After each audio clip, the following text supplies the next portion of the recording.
Swaraj news కి స్వాగతం. Bulletin ముందుగా హెడ్లైన్స్ చూద్దాం. పారా ఒలింపిక్స్ పతక విజేత దీప్తికి భారీ నజరానా ప్రకటించిన సీఎం రేవంత్ రెడ్డి. గ్రూప్ 2 ఉద్యోగం 1 కోటి నగదు బహుమతి ప్రకటించిన సీఎం.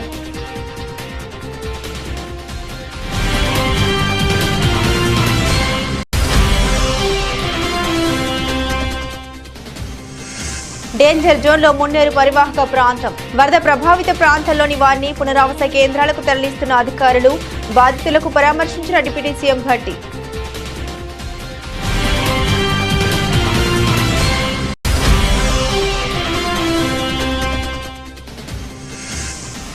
వరద ప్రాంతాల్లో నిత్యావసరాలు పనులు పంపిణీ చేస్తున్నామన్న ఏపీ సీఎం చంద్రబాబు. సరుకులు అందకపోతే డిమాండ్ చేసి తీసుకోవాలని ప్రజల్ని సూచించిన సీఎం.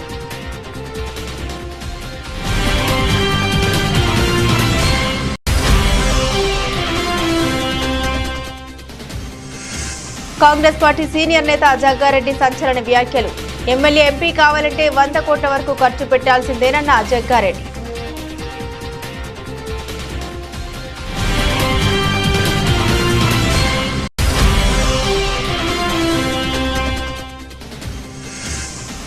టీడీపీ మాజీ ఎంపీ మురళీమోహన్ కు షాక్ ఇచ్చిన హైడ్రా.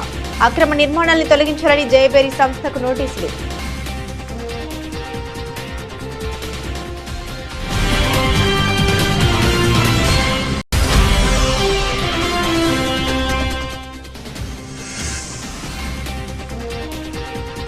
గోల్డ్ కొనే వారికి ఇప్పుడే మంచి అవకాశం. భారీగా తగ్గిన బంగారం ధరలు.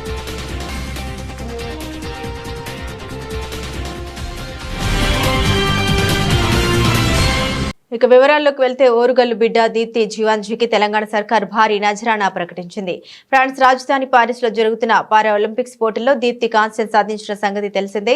దీప్తి మహిళల 400 మీటర్ల పరుగులో 55.82 సెకండ్లతో 3వ స్థానంలో నిలిచి కాంస్య పథకం కైవసం చేసుకుంది. అథ్లెటిక్స్ క్రీడా అంశంలో తెలంగాణకు ఇదే తొలి ఒలింపిక్ పథకం కావడంతో దీప్తి ఘనతకు అత్యంత ప్రాధాన్యత ఏర్పడింది. తెలంగాణ ఆణిముత్యం దీప్తిపై దేశవ్యాప్తంగా ప్రశంసల వర్షం కురుస్తోంది. ఈ నేపథ్యంలో తెలంగాణ సీఎం రేవంత్ రెడ్డి భారీ నజరానా ఇవ్వాలని నిర్ణయించారు. దీప్తి జీవాంజీకి గ్రూప్ 2 ఉద్యోగం, కోటి నగదు బహుమతి ప్రకటించారు. అంతేకాదు దీప్తికి వరంగల్లో 500 గజాల ఇంటి స్థలం, ఆమె కోచ్ కు 10 లక్షలు ఇవ్వాలని అధికారులను ఆదేశించారు. పారా ఒలింపిక్స్ క్రీడాకారులకు మెరుగైన శిక్షణ ఇవ్వాలని, ప్రతిభావంతులకు తగిన ప్రోత్సాహం అందించాలని రేవంత్ రెడ్డి సూచించారు.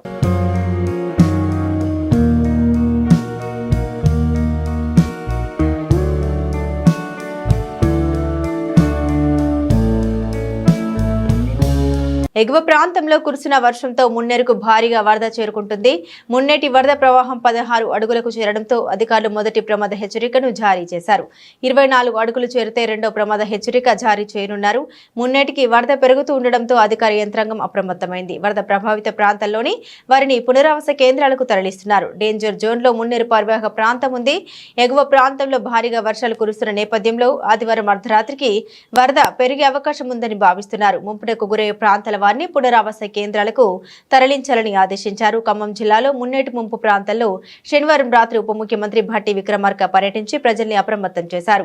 పునరావాస కేంద్రాలకు వెళ్లాలని ప్రజలకు సూచించారు. భారీ వర్షాల నేపథ్యంలో ఖమ్మం పట్టణంలో మున్నేరు వాగు దిగువన ఉన్న ప్రాంతాల ప్రజల్ని ముందుగానే పునరావాస కేంద్రాలకు తరలించేలా చర్యలు చేపట్టినట్లు డిప్యూటీ సీఎం తెలిపారు. ఖమ్మం పట్టణంలోని స్వర్ణభారతి పునరావాస శిబిరంలో వరద ముంపు బాధితుల్ని కలిసి పరామర్శించి మనోధైర్యం కల్పించడం జరిగిందన్నారు.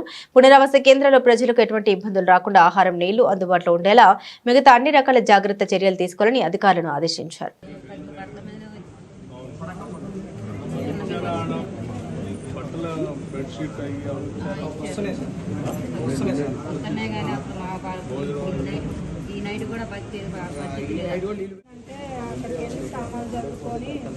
నేను వచ్చినప్పుడు వాళ్ళు రాలేదు. పోలీసులు మాత్రం వాళ్ళు బాగా అందరినీ లేపుతుంది. ఇంటింటికి డోర్ భోజనం చేసినాం. ఇక్కడే చేసినాం. ఇక్కడ తిని ఇక ఒక ఏ రక్తం దనంగానే అత్యంత క్లిష్టమైన బుడమేరు బ్రిడ్జ్లను పూడ్చోమని ముఖ్యమంత్రి నారా చంద్రబాబు నాయుడు తెలిపారు. 4 రోజులుగా మంత్రులు నిమ్మల రామానాయుడు, నారా లోకేష్లు కలిసి దీన్ని పూర్తి చేశారని పేర్కొన్నారు. దీనివల్ల ఇన్ఫ్లో పూర్తిగా ఆగిందని తెలిపారు. భారీ వర్షాల వల్ల 6,880 కోట్ల నష్టం వాటిల్లిందని తెలిపారు. ఈరోజు కొంతమంది వద్దని చెప్పినా తమ సర్వే ప్రకారం కేంద్రానికి నివేదిక పంపించామని తెలిపారు. 66,654 మంది బాధితులకు ప్రభుత్వం సహాయం చేసిందని తెలిపారు. ఫుడ్ సప్లై విషయంలో ఎవరైనా మోసం చేస్తే చొక్కా పట్టుకొని నిలదీయాలని అన్నారు. 197 హౌస్ వాటర్ కనెక్షన్లు తీసుకోవాలని తెలిపారు. ఫైర్ డిపార్ట్మెంట్ ఇప్పటికీ పనులు కొనసాగుతుందని తెలిపారు. శానిటేషన్ లో 78% శుభ్రం చేశామని సీఎం చంద్రబాబు వెల్లడించారు. ఈ రోజే కేంద్రానికి ఫ్లడ్ మీద ఏ విధంగా డ్యామేజ్ జరిగాయి, ఎంత డ్యామేజ్ జరిగింది, ఏ విధంగా అడగాలనో ఒక ఫస్ట్ రిపోర్ట్ పంపించాం. దీని ప్రకారం 6,880 కోట్ల రూపాయలు అడిగాం. దీన్ని ప్రాసెస్ చేసి వాళ్ళు ఎంత తొందరగా వీలైతే తొందరగా చేస్తారని ఆశిస్తున్నాం. ఇది కాకుండా ఈరోజు రొటీన్గా చేసే పనులన్నీ కూడా చాలా వరకు మేము పంపించేటన్ని కూడా క్లియర్ చేస్తూ వస్తున్నాం. ఉదాహరణకు మీరు చూస్తే ఈరోజు కూడా మార్నింగ్ బ్రేక్ఫాస్ట్కి అయితే 4,17,080 మందికి పంపించాం. లంచ్ 2,98,970 మందికి పంపించాం. డిన్నర్ 1,47,340 మందికి పంపించాం. అయితే మేము ఒకటే ఆలోచించాం, కొంతమంది వద్దని చెప్పినా మేము కొన్ని సర్వేలు చేసుకుని కొద్దిగా వేస్ట్ అయినా పర్వాలేదు, తిండి లేకపోతే చాలా సమస్య వస్తుంది, అక్కడ నీళ్లు కూడా లేవు, అలాంటి సమయంలో ఇబ్బందుల్లో ఉండే ప్రజానీకానికి భోజనం కూడా లేకపోతే చాలా ఇబ్బందులు వస్తాయని కొంచెం ఉదారంగానే చేసి పంపిస్తున్నాం. కానీ వాళ్ళను కూడా కోరుతున్నాం, ఇవి సరిగా డిస్ట్రిబ్యూట్ చేయలేదని కూడా వస్తున్నాయి.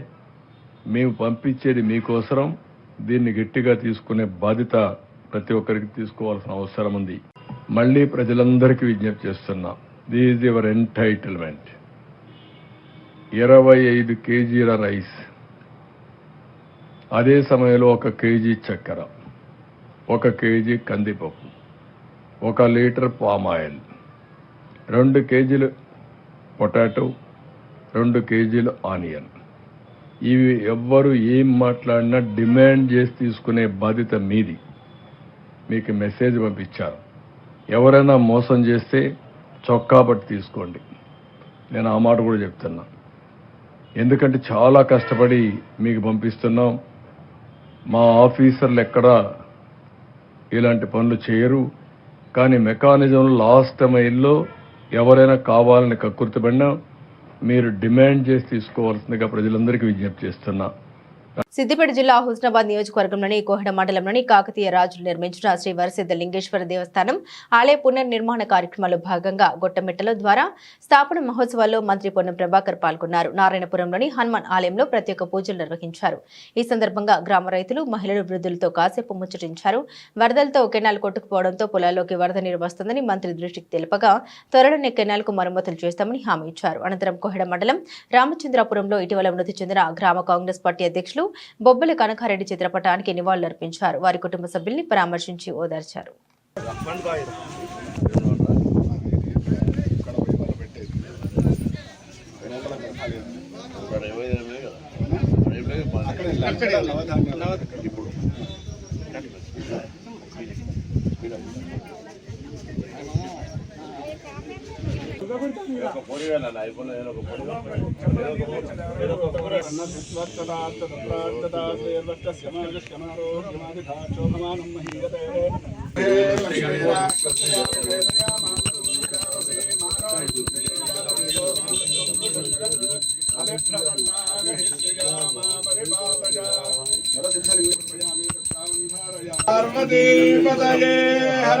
మంత్రపుష్పాంజలిం సమర్పయామి.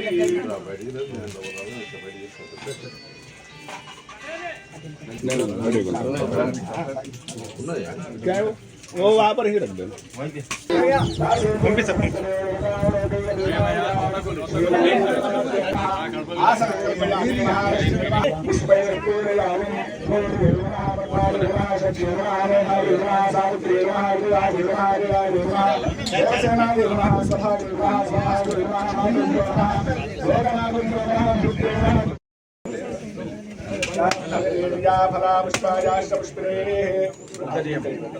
ఎమ్మెల్యే ఎంపీ కావాలంటే 50 కోట్ల నుండి 100 కోట్లు ఖర్చు పెట్టాల్సిందేనని కాంగ్రెస్ పార్టీ సీనియర్ నేత జగ్గారెడ్డి సంచలన వ్యాఖ్యలు చేశారు. ఆయన మీడియాతో మాట్లాడుతూ సంగారెడ్డి జనరల్ సీటుకి 50 కోట్లు ఖర్చు పెట్టాలి, పట్టంచెరు ఎమ్మెల్యే సీటుకి 100 కోట్లు ఖర్చు పెట్టాలి, ఎంపీ సీటుకు కూడా 50 కోట్ల నుండి 100 కోట్లు ఖర్చు పెట్టాలి. ఇప్పుడు కులాలతో రాజకీయం నడవడం లేదు, పైసలు పెట్టాల్సి వస్తోంది. ఇప్పుడు ఏ కులమో ఏ మతమో తర్వాత ఎమ్మెల్యేలు ఎంపీలు కావాలంటే ఇప్పుడు కోట్లు పెట్టాలి, పైసలకు కులానికి ఇప్పుడు సంబంధం లేదని ఆసక్తికర వ్యాఖ్యలు చేశారు. పీసీసీ అధ్యక్ష పదవి కోసం చాలా మంది నేతలు పోటీ పడ్డారని జగ్గారెడ్డి పేర్కొన్నారు. బీసీ నేత మహేష్ కుమార్ గౌడ్కు ఏఐసీసీ పదవిని కట్టబెట్టిందన్నారు. పీసీసీ అధ్యక్షుడిగా ఆయన అందరినీ కలుపుకొని పోతారని ఆశాభావం వ్యక్తం చేశారు. బీసీలకు ప్రాధాన్యం ఇవ్వాలని మహేష్ కుమార్ కు పదవి ఇచ్చారన్నారు. తాను పీసీసీ అధ్యక్షుడిని కావాలనుకున్నానని ఎప్పటికైనా అయి తీరుతానన్నారు. కాంగ్రెస్ చాలా పెద్ద పార్టీ కాబట్టి ఎవరైనా పీసీసీ అధ్యక్షుడు కావచ్చని వ్యాఖ్యానించారు. కాంగ్రెస్ పార్టీలో తాను చాలా సంతోషంగా ఉన్నానన్నారు. ఇప్పుడు సంగారెడ్డి జనరల్ సీట్ ఉంది, 50 కోట్లు, పడంచెరు వస్తే 100 కోట్లు, ఎంపీకి 50, 100 కోట్లు. అట్లా మాటిని సార్, ఇది మొత్తం విను. ఇప్పుడు కులాలతోటి రాజకీయం నడుస్తలేదు, ఇప్పుడు పైసలు పెట్టాల్సి వస్తున్నది. ఇప్పుడు ఏ కులమో ఏ మతమో తర్వాతిగా ఇప్పుడు మన కోట్లు ఇప్పుడు ఎమ్మెల్యేలు కావాలి, ఎంపీలు కావాలంటే ఇప్పుడు కోట్లు పెట్టాలి. ఇప్పుడు పైసలకు కులానికి సంబంధం ఉందా? అది ఎంత ప్రాబ్లం వస్తుంది కదా. ప్రకాశం జిల్లా గిద్దలూరులో ఎమ్మెల్యే ముత్తముల అశోక్ రెడ్డి 4 ఏపీఎస్ నూతన ఆర్టీసీ బస్సులను ప్రారంభించారు.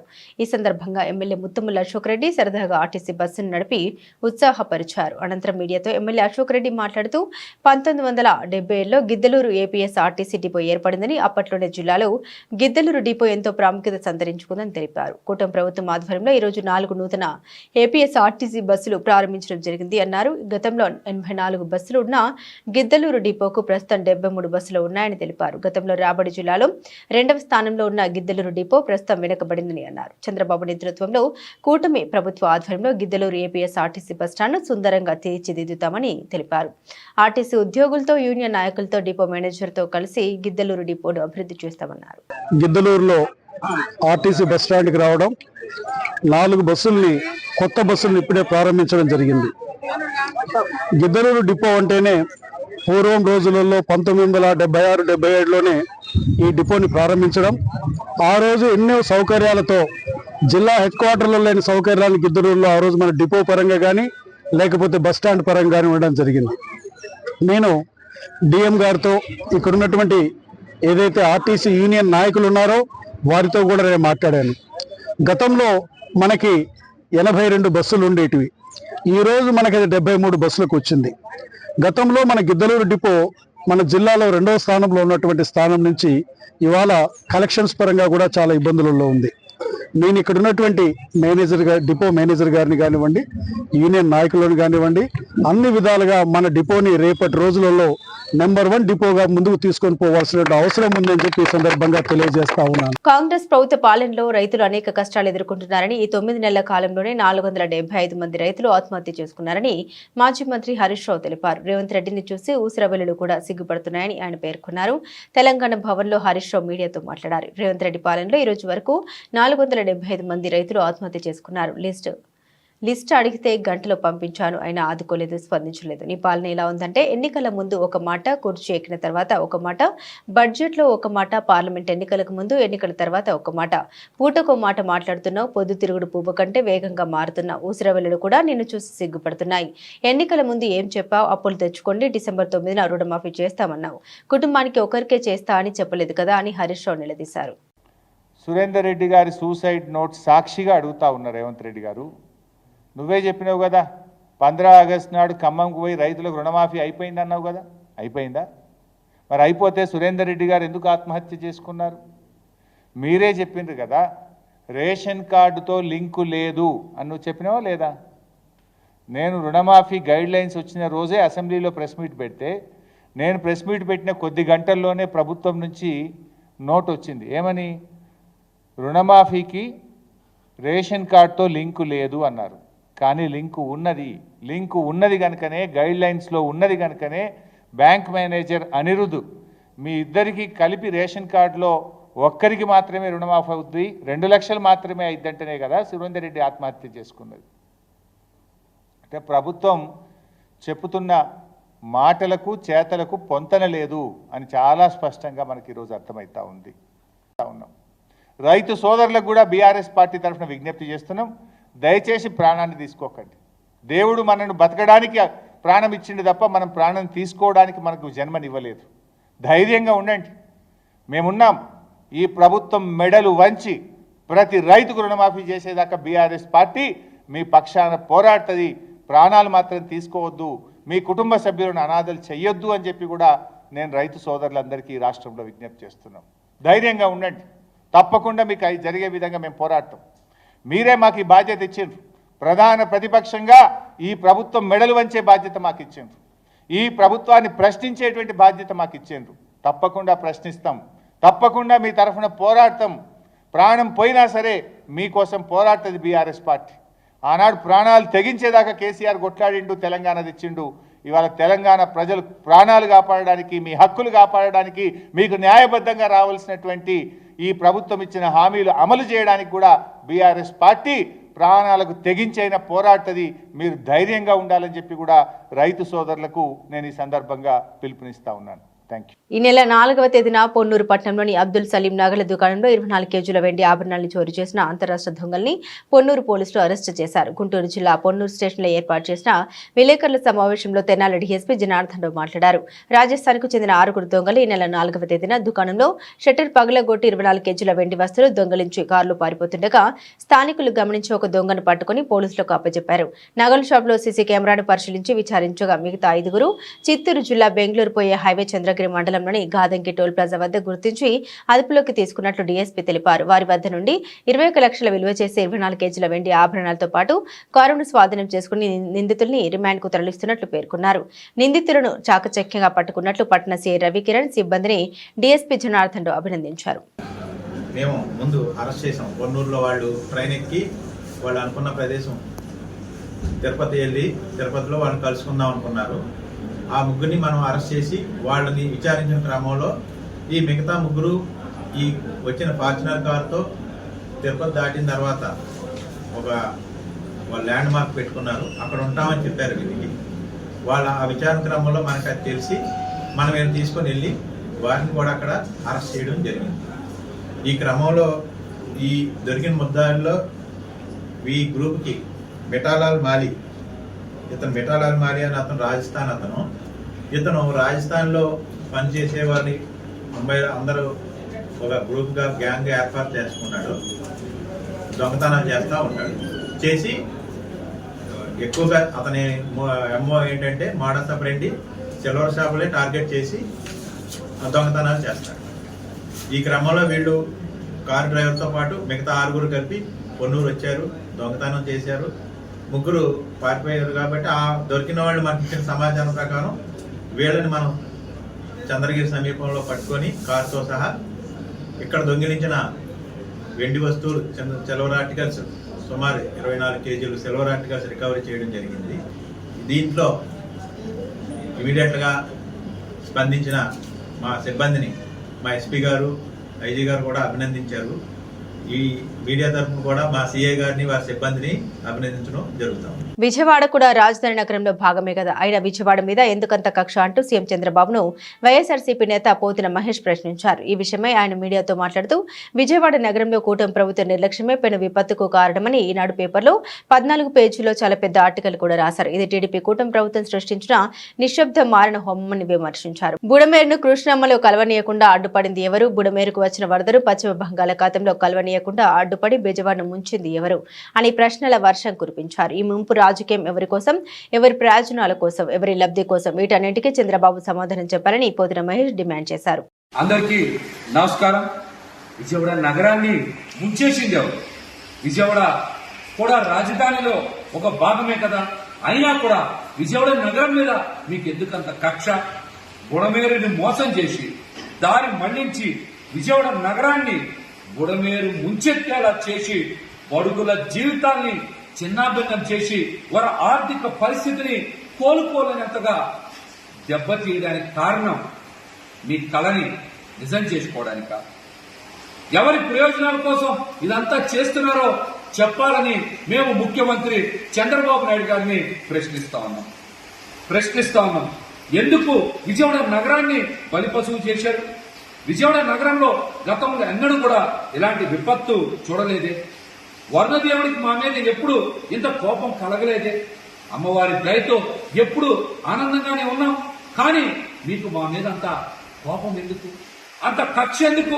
చంద్రబాబు నాయుడు గారు, మీరు ఖచ్చితంగా ముఖ్యమంత్రి హోదాలో మాకు సమాధానం చెప్పాలి. విజయవాడ నగర చరిత్రకి ఎవరైనా సరే వలస వచ్చిన చరిత్రే. విజయవాడ నగరంలో అందరినీ అమ్మవారు ఒకేలాగా చూసింది, ఒకేలాగా వారందరినీ కూడా ప్రేమించింది. అందుకనే విజయవాడ నగరానికి వలస వచ్చామన్నటువంటి భావన పోయి స్థిర నివాసాలు ఏర్పాటు చేసుకున్నారు. దశాబ్దాల తరబడి ఇక్కడే ఉండిపోయారు. కానీ ఈ రోజున సొంతూరును గుర్తు తెచ్చుకొని విజయవాడ నగరం నుంచి వలసలు ఇతర ప్రాంతాలకి వాళ్ళ స్వస్థలాలకి వెళ్లిపోతున్నారంటే ఈ ఘోర సంఘటనని మేము చూడలేకపోతా ఉన్నాం. మా బాధని వ్యక్తం చెయ్యలేకపోతా ఉన్నాం. ఎందుకు ఇంత దుర్మార్గం చేశారు? దీనికి కూడా మీరు సమాధానం చెప్పాలి. మేము చేసిన తప్పేంటి?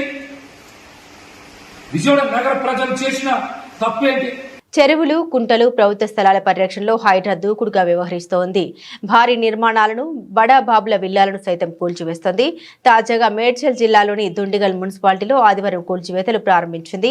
మల్లంపేట, కత్వా చెరువులు అక్రమంగా నిర్మించిన విల్లాలను కూల్చివేస్తోంది. స్థానికుల ఫిర్యాదుతో ఇటీవల హైడ్రా చీఫ్ రంగనాథ్ ఈ ఏరియాలో పర్యటించారు. శ్రీ లక్ష్మీ శ్రీనివాస కన్స్ట్రక్షన్స్ పేరిట ఎన్ఆర్ఐ విజయలక్ష్మి కత్వా చెరువు FTL బఫర్ జోన్లో అక్రమంగా విల్లాలు నిర్మించారని అధికారులు నిర్ధారించారు. నిర్మాణదారులు కొనుగోలుదారులకు నోటీసులు ఇచ్చారు. ఆదివారం ఉదయం పోలీసుల బలగాల భద్రత మధ్య రెవెన్యూ, మున్సిపల్ అధికారుల పర్యవేక్షణలో కూల్చివేత పనులు మొదలయ్యాయి. ఈ కూల్చివేతల్ని స్వాగతించిన స్థానికులు దుండిగల్లోని మిగతా చెరువులకు పట్టిన చెర విడిపించాలని అధికారులకు విజ్ఞప్తి చేశారు. మరోవైపు షేర్లింగంపల్లి, బాలానగర్ మండలాల పరిధిలోని సున్నం చెరువులో ఆక్రమణలను హైడ్రా తొలగిస్తుంది. దాదాపు 26 ఎకరాల్లో విస్తరించిన సున్నం చెరువు ఆక్రమణ కారణంగా కుచించుకుపోయి 2013 నాటికే 15.23 ఎకరాలుగా ఉంది. చెరువు ఫుల్ ట్యాంక్ లెవెల్ FTL పరిధిలోని సర్వే నెంబర్ 13, 14, 16 ఉన్నట్లుగా అధికారుల పరిశీలనలో తేలింది. దీంతో 2014 మే 14న సున్నం చెరువు FTL బఫర్ జోన్ ను నిర్ధారిస్తూ అధికారులు ప్రిలిమినరీ నోటిఫికేషన్ జారీ చేశారు. FTL పరిధిలో ఫెన్సింగ్ ఏర్పాటు చేశారు. అయితే ఈ ఫెన్సింగ్ ను కొందరు ముందుకు జరిపి స్థలాన్ని ఆక్రమించుకోగా మరికొందరు ఫెన్సింగ్ పూర్తి తొలగించి యథేచ్ఛగా కబ్జా చేశారు. ఏకంగా రోడ్డు కూడా నిర్మించి భవనాలు కట్టుకున్నారు. దీనిపై గతేడాది Serilingampally MLA Arikapudi Gandhi revenue irrigation అధికారులకు ఫిర్యాదు చేశారు. తాజాగా ఈ చెరువులోని ఆక్రమణను తొలగించే పనిలో హైడ్రా నిమగ్నమైంది. ఆదివారం ఉదయం నుండి కూల్చివేతలు మొదలుపెట్టింది.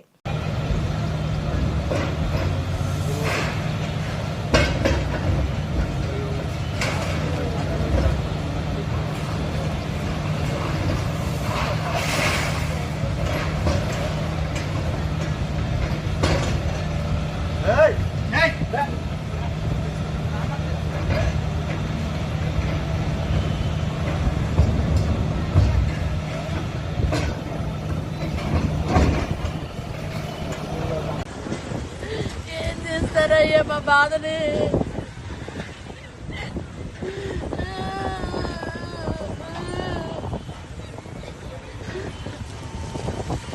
సూపర్ స్టార్ రజనీకాంత్ నటించిన జైలర్ సినిమాలో వర్మ పాత్రతో విలన్ గా వినాయకన్ పాపులర్ అయ్యారు. అయితే ఈయనకు సినిమాల్లో విలన్ వేషాలతో మంచి పేరు వచ్చింది. అయితే నిజ జీవితంలోనూ అతను విలన్ చేష్టలతో రెచ్చిపోతున్నాడు. గత ఏడాది కూడా ఆయన పోలీసులు అరెస్ట్ చేసిన విషయం తెలిసిందే. తాజాగా మరోసారి అతని ప్రవర్తనతో మరోసారి వార్తల్లోకి ఎక్కాడు. శంషాబాద్ ఎయిర్పోర్ట్ లో వినాయకన్ పోలీసులు అదుపులోకి తీసుకున్నారు. ఎయిర్పోర్ట్ లో CISF కానిస్టేబుల్ ని కొట్టినట్లు RGA పోలీసులు తెలిపారు. మద్యం మత్తులో ఉన్న వినాయకన్ CISF కానిస్టేబుల్ పై దాడి చేసినట్లు CISF పోలీసులు RGA పోలీసులకు ఫిర్యాదు చేశారు. వినాయకుడిని అదుపులోకి తీసుకుని RGA పోలీసులకు CISF పోలీసులు అప్పగించారు. కొచ్చిన్లో సినిమా షూటింగ్ ముగించుకొని గోవా కనెక్టింగ్ ఫ్లైట్ కోసం వినాయకన్ వెయిటింగ్ చేస్తున్నాడు.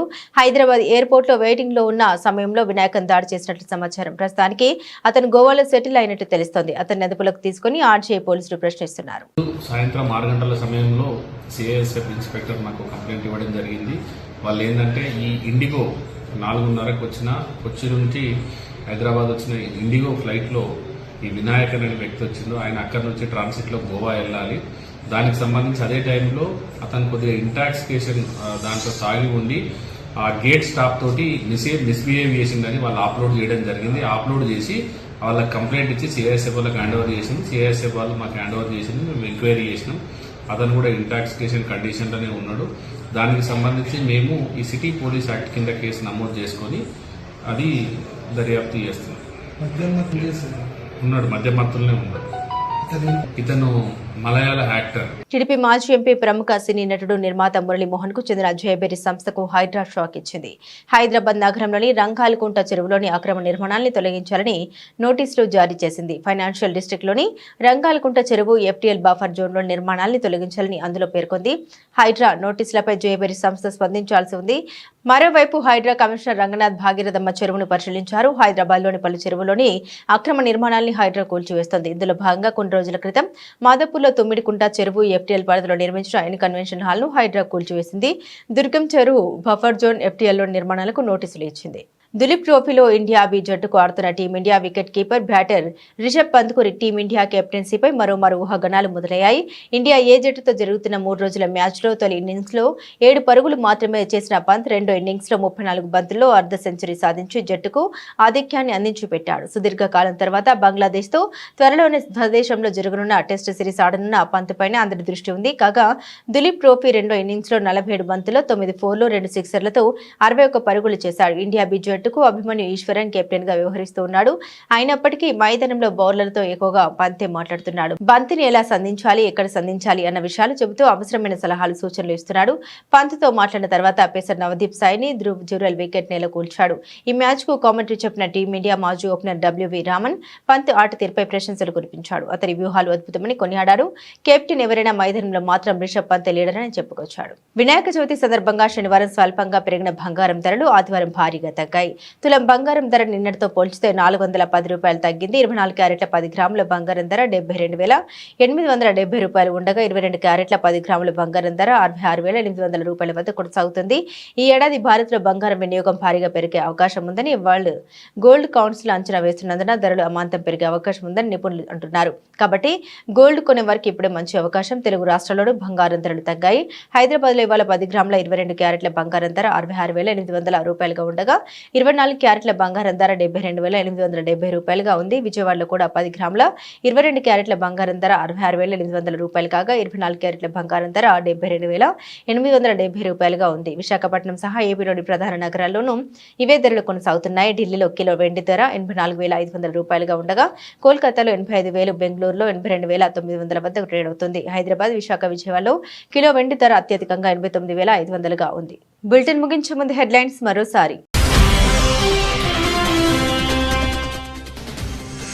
పారా ఒలింపిక్స్ పథక విజేత దీప్తికి భారీ నజరానా ప్రకటించిన సీఎం రేవంత్ రెడ్డి. గ్రూప్ 2 ఉద్యోగం 1 కోటి నగదు బహుమతి ప్రకటించిన సీఎం.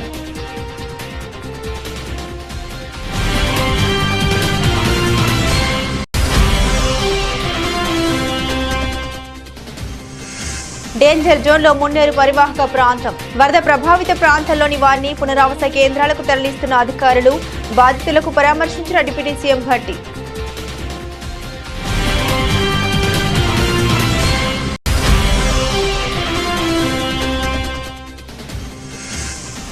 వరద ప్రాంతాల్లో నిత్యావసరాలు పండ్లు పంపిణీ చేస్తున్నామన్న ఏపీ సీఎం చంద్రబాబు. సరుకులు అందకపోతే డిమాండ్ చేసి తీసుకోవాలని ప్రజల్ని సూచించిన సీఎం.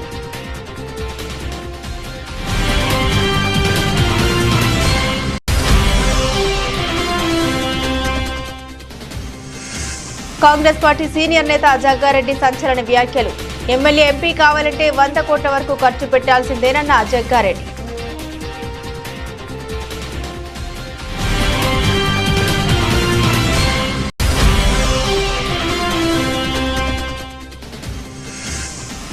టీడీపీ మాజీ ఎంపీ మురళీమోహన్ కు షాక్ ఇచ్చిన హైడ్రా. అక్రమ నిర్మాణాలను తొలగించాలని జయబేరి సంస్థకు నోటీసులు.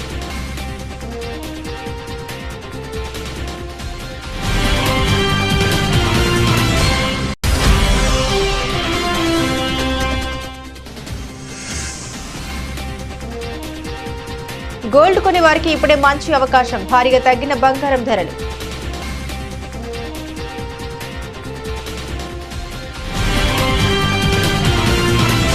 ఇవి బులెటిన్లోని విశేషాలు. తిరిగి మరో బులెటిన్తో మళ్ళీ కలుసుకుందాం. అంతవరకు సెలవు.